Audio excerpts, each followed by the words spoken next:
Alright, what is good, ladies and gentlemen? It is the Master Reviewer back again with another review, and tonight we are doing a review for Yakuza 3. Let's just establish a few things. Yes, I am finally starting university tomorrow, so the upload schedule is going to probably slow down a bit, but yeah, so we are in the this is my dorm, and if you want more information about that, I did a rant video, and I specifically did that rant video so that I would be able to just get into the review in this video, but what are you going to do about it? I still want to just talk about it for a bit, and by talk about it, I mean just establish it for anyone that hasn't seen that video. But anyway, yeah, so I do have my computer here. It's actually not in the frame like it would be for my other setup, but it is still here, so I do have like all the character names pulled up and stuff. So, and one other thing, the feather, sadly, it did break, so to any of you guys who were just watching these videos for the feather, I do apologize, but yeah, maybe I'll see if I can get another one. But anyway, so yeah, we are doing a review for Yakuza 3, the technically the fourth Yakuza game that I'm watching because it starts at Yakuza 0. So yeah, this is a story review. Once as usual, like I never play these games because it just would take too long for me to play like all these games I would want to talk about, but I still, yeah, I'm doing a review for the story of the game. So let us just begin, starting off with the plot. And the plot of this game is that, so you have Kiryu. He's kind of retired from the Yakuza life, and he is living in Okinawa on this like nice little resort where, not a resort, but he's opened his own orphanage. I'm pretty sure it's called, as well, I think it's also called Morning Glory Orphanage, which is the name of the orphanage that he grew up in. So he has his own orphanage now that he runs, and so he has a bunch of kids that he's taking care of, but then there is a deal that arises between the, I think the Japanese government and the CIA, as well as the Yakuza, where it's basically this project that is meant to add a military base on Okinawa and also like a resort. Basically, there are like two different projects that are kind of intertwined and stuff. So the plot of the game is that you have Kiryu, who he doesn't want this deal to go through, because there's several factions that do not want this deal to happen, mainly because it would end up meaning that Kiryu's orphanage gets destroyed, and there is factions that do want it to happen for the purposes of influence and power, I guess. So yeah, that is basically the plot, and then in a nutshell, that's like what the plot is. Basically, like you have some factions that are trying to have here I'll say that Daigo, he ends up getting shot early on, as well as Nakahara, who is basically the Yakuza boss of Okinawa. Like they both get shot, and then it's kind of like also a mystery where you are trying to, I guess you as the player are trying to figure out like who was the one that shot Nakahara, and as well as Daigo. So overall, I'm not going to get like too in depth with the story, but like it ends up with, here, spoilers for if you care about watching the story, it ends with it is revealed that I'm pretty sure it's kind of confusing a bit. So there's like three head captains basically in this game, which is Hamazaki, Kanda, and Mine. And I'm pretty sure, so Mine is the one that was like working with the CIA, and I think it's kind of confusing. He was doing it for the purposes of having control of the Yakuza clan to make sure that it like doesn't fall into the hands of like someone that doesn't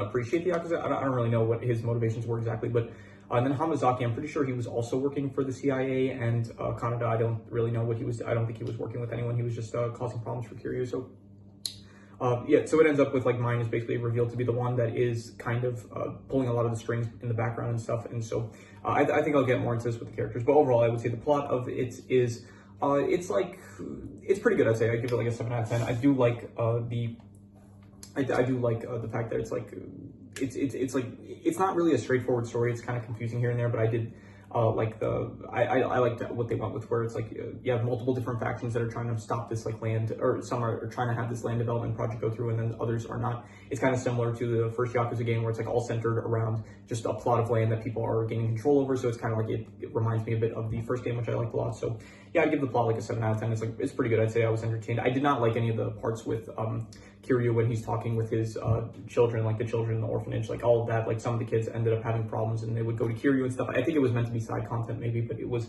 not very interesting, so I just didn't care for that. So yeah, anyway, in terms of the characters, you have Kiryu, who as always, he is a great character, very good.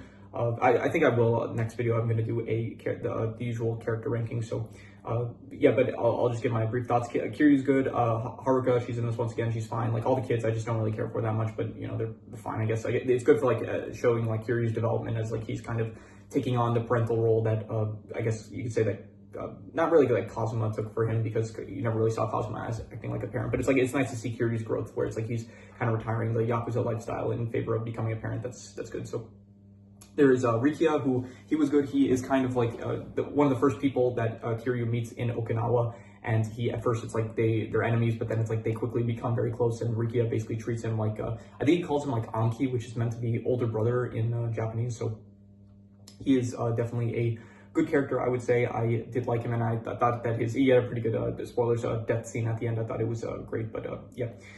There is as well Mikio, who was the he kind of worked with Rikia. He was like Rikia's like best friend, I guess. So he was fine. Like he wasn't really in the game too much. He just kind of showed up here and there to help out Rikia and Kiryu whenever they needed help, I guess.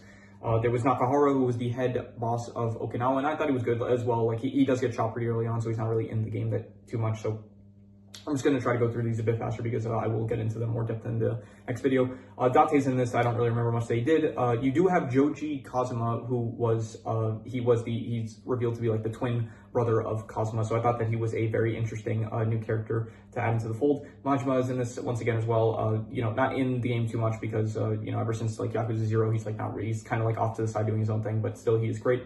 I didn't really like a lot of the antagonists in this one. Like, I thought mine was fine, but I didn't really care for Hamazaki or Kanda. They felt like very basic, I guess. Like, they didn't seem that interesting or anything. Also, Andre Richardson, he's like the only character that ended up speaking English, which I did, like, hearing all the Japanese and stuff and then hearing a character speak English, it's a bit off-putting, but yeah. There's Tetsuo Tamashiro, who all the rest are just kind of people that were involved with trying to stop Kiryu from achieving his like goals, I guess. Lau K Long, he returns as I think he was from the he's like the dude that was from the Triad from I think I don't remember if it was in the first Yakuza game, Yakuza Kiwami, or he was in Yakuza Kiwami too. I just don't remember if he was also in the first Yakuza Kiwami. So he was in this. He ends up dying, and so I mean, fine, because I didn't really care for his character because so it's like yeah, sure, kill him off. There are some other, let's see who else, supporting characters, Kashiwagi's, and this he ends up dying, and so that was unexpected, but to be honest, I don't really know if they're going to keep him dead, because it's just, I'm sure he probably is dead, but I would not be extremely surprised if they just reveal that, no, he somehow managed to survive getting shot by like a huge Gatling machine gun, so. Daigo is in this once again, he is good. This is like the first game that he's actually head of the Tojo clan, and so bit of a shame that he just instantly like goes out of commission for like the rest of the game and then he only shows up at the end, because I did actually like his character in the last game, but yeah, he's still good, I guess.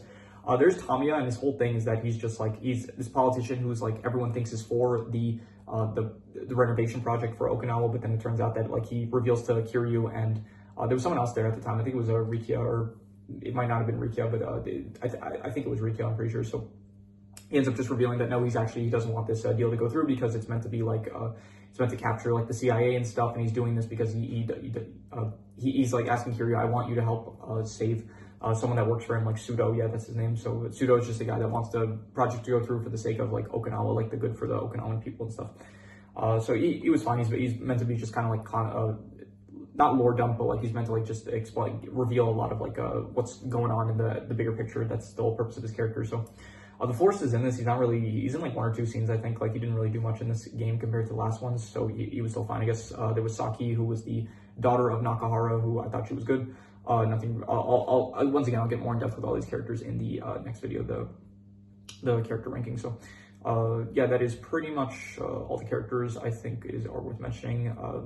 It's just Karu is here. I think maybe she shows up at the beginning because I think it shows like a flashback from the last game. So, but she's not in the game at all. So, anyway, the characters, I would give the characters probably like I'll go like a 6 to a 6.5. I think they're between like above average and good. And I think I'm gonna be harsh and just call them above average. Like they're definitely I think characters in previous games are much better than the characters in this game, but I wouldn't call like any of them like bad or anything. So.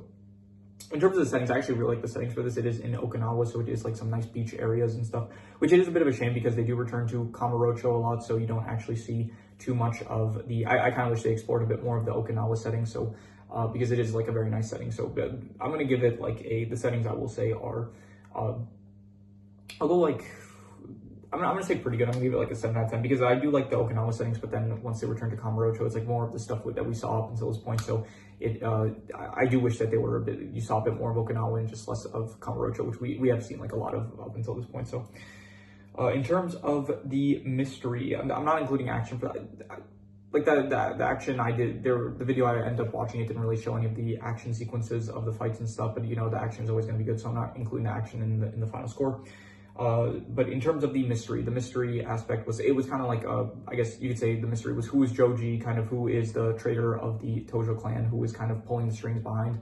And I'm going to say the mystery was, I'm going to give it a 5.5. It was decent, but once again, it's like there was a lot of like, it is a bit difficult to follow. Like the clarity is not the clearest and stuff. And I do think, it's probably not great, but I end up usually watching, for the Yakuza stories, I always like end up watching all the cutscenes over the course of like, I think a month about usually on average, and I don't think that that's the best because I think I need to like change it how I do it, because I should end up probably watching like most of it at once in order to recollect all of the knowledge of like what I watched in, so I don't end up forgetting anything. So but the mystery was fine. It was like a 5.5. It's just basically like who is working against the Tojo clan and who is Joji. I guess I was interested finding out the whole thing about Joji, because you do think like, is this Kazuma back from the dead and stuff? So I did like that aspect of it, but I'm just gonna give the mystery a 5.5. So the worst thing I'm going to say is definitely all the stuff related to Kiryu and the children. I just did not care for any of it. I'm going to give it a 4 out of 10. It was bad. It's not interesting. It's just he's helping like one child is like getting bullied and he helps him. Another child is like, I don't know, has an allergy to something and so he can't wrestle or something. It's just not interesting. And I think it might have been like side content maybe. I think it might be related to the actual plot of I don't know if it's related to the plot of the story, but it was included in the video, so I'm just considering it part of the main story. And in previous games, I don't think there really was any side content where you just had Kiryu just doing let me rephrase that. There was side content where Kiryu was just doing random stuff, but there was none like in this game where he's just like helping out kids with their problems, which just wasn't that interesting. So 4 out of 10 for that.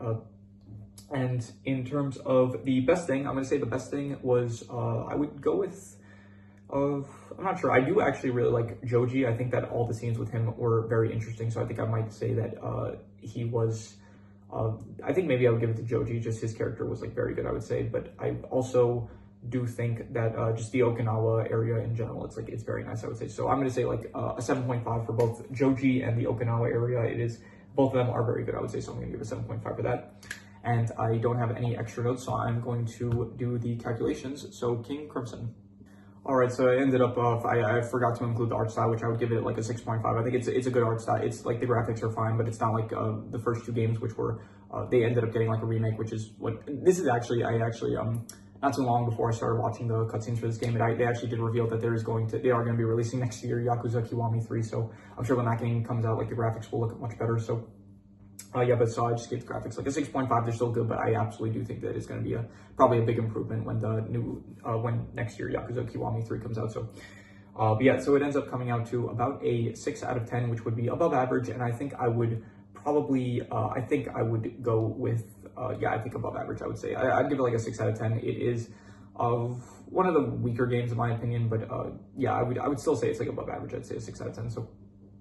So that is my review for the Yakuza 3 story. So if you have any recommendations, any shows, movies, video game stories, anime, web series, anything that you want me to review, leave it in the comments. I will maybe possibly check it out. But with that said, that is pretty much all there is to it. So let's leave it at that.